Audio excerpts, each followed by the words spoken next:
Is it the best view of any toilet in the? It is the best view I've ever seen. Looking out of the munitions storage bunkers, yeah, quite nice. I'll show you. This is some of our poop.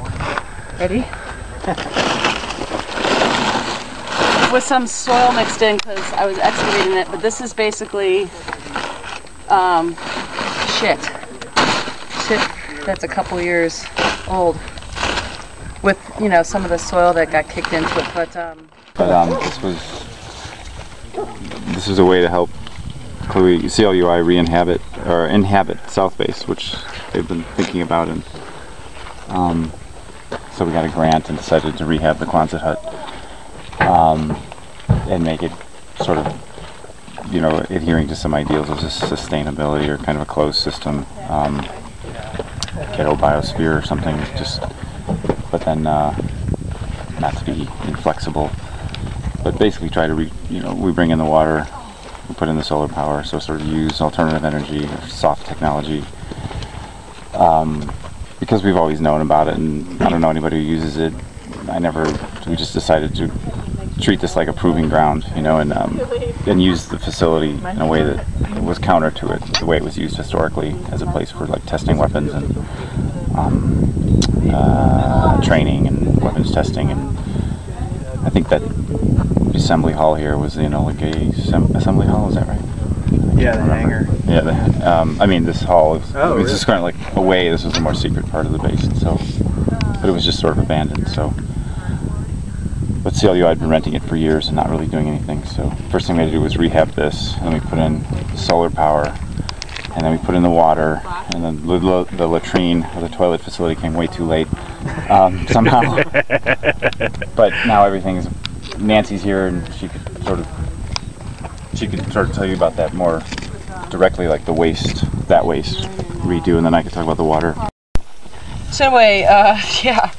Right underneath this layer of straw is a human waste from like 2000,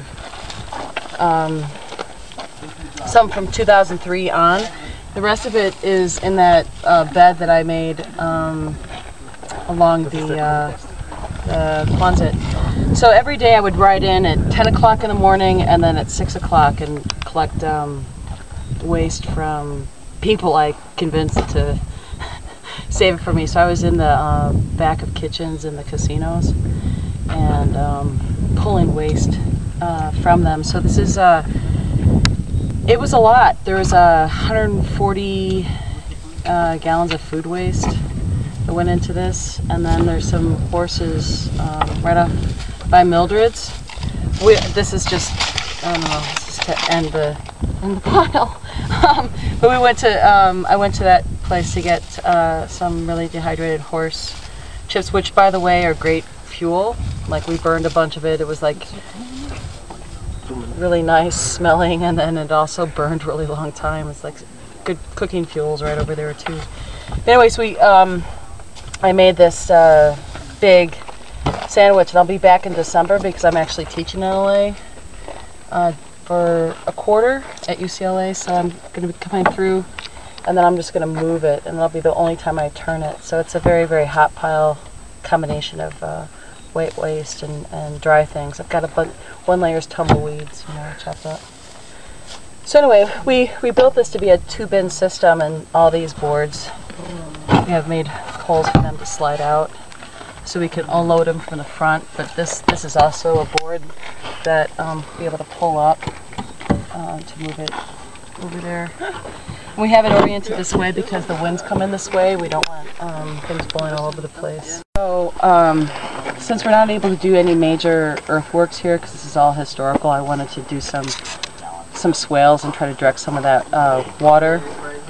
I decided I pickaxed this entire area up, and it has trying to create a spongy layer. It's very, very soft if you grab into it, and it's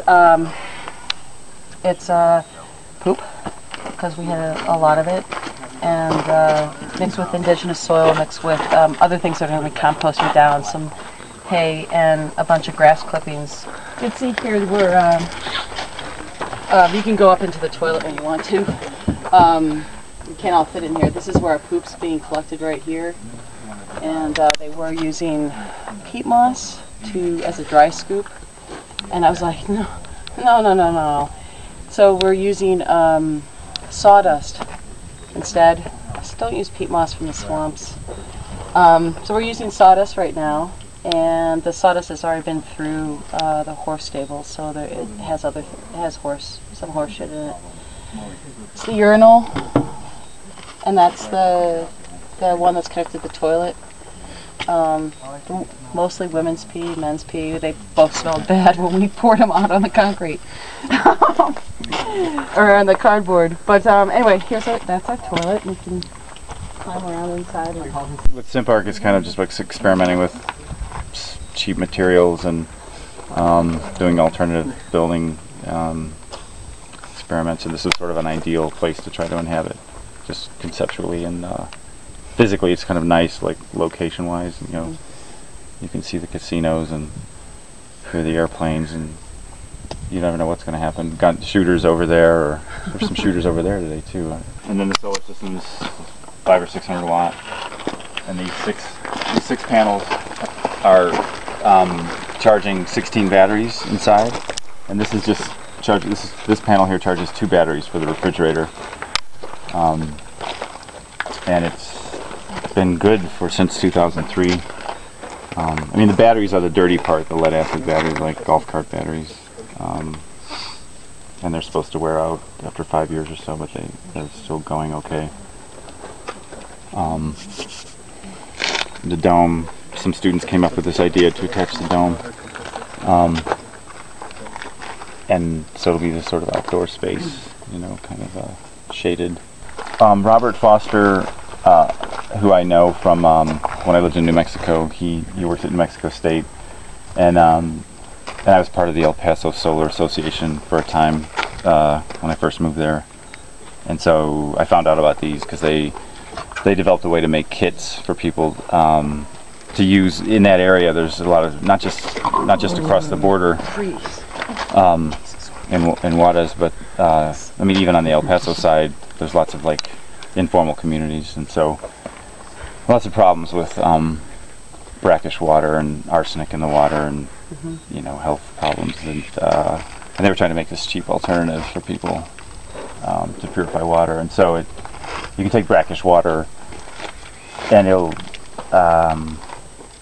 I don't know, the interior of the basin will get to be about 180 degrees, so it's sort of killing bacteria. It vents off hydrocarbons, and University of Texas El Paso has done testing on it and tried lots of different types of water, and things have all come out cleaner than the municipality water. And so all the drains, there's a drain in the kitchen sink, and then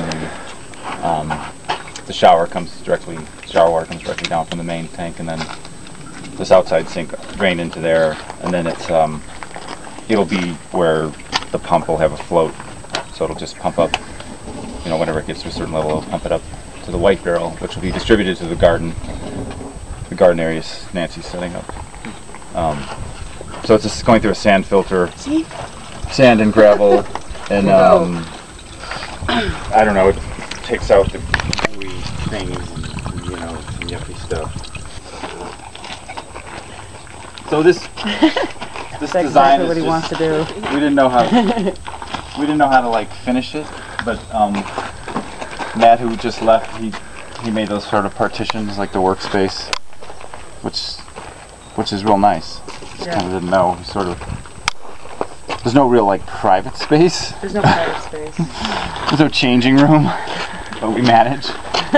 Maybe in the future there'll be something